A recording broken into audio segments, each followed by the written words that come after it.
নিজ দেশের পর আর্জেন্টিনার সুপারস্টার লিওনেল মেসি সবচেয়ে বেশি ভক্ত সম্ভবত বাংলাদেশে।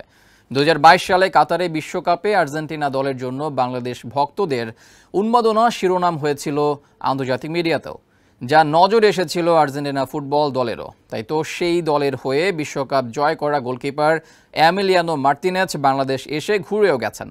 সামনে আসছেন অ্যাঞ্জেল ডি মারিয়াও। তবে এর চেয়েও বড় খবর, বিশ্ব ফুটবলের সবচেয়ে বড় তারকা লিওনেল মেসি নাকি আসতে পারেন বাংলাদেশে।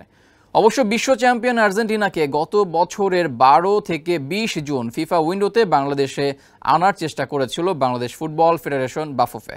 তবে এই সময়ে ম্যাচ আয়োজন করা সম্ভব না হওয়ায় শেষ পর্যন্ত মেসিদের ঢাকায় আনা হয়নি।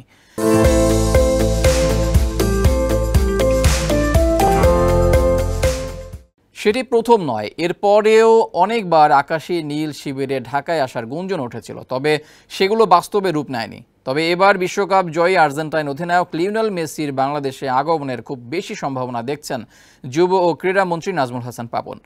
বৃহস্পতিবার আর্জেন্টিনার রাষ্ট্রদূতের সঙ্গে সৌজন্য সাক্ষাৎ শেষে নিজ মন্ত্রণালয়ে সাংবাদিকদের এমনটাই জানান তিনি। এ সময় আর্জেন্টিনার রাষ্ট্রদূতের সঙ্গে ভারতের ক্রীড়া উদ্যোক্তা শতদ্রু দত্তও ছিলেন। তিনি মূলত মেসিকে ঢাকায় আনার বিষয়টি পাপনের সামনে উঠিয়েছেন। এদিকে ঢাকায় মার্টিনেজ, রোনালদিনহোর আগমনে অনেক বিচ্যুতি ছিল, তবে ডি মারিয়ার সফরে এমনটা হবে না বলে দাবি পাপনের। পাপন বলেন, এখানে বাণিজ্যের একটি বিষয় রয়েছে, আর্থিক বিষয় ছাড়া এরকম সফর সম্ভব নয়। আগে 2 বার যে ভুল ত্রুটি ছিল, এবার সেটা হবে না।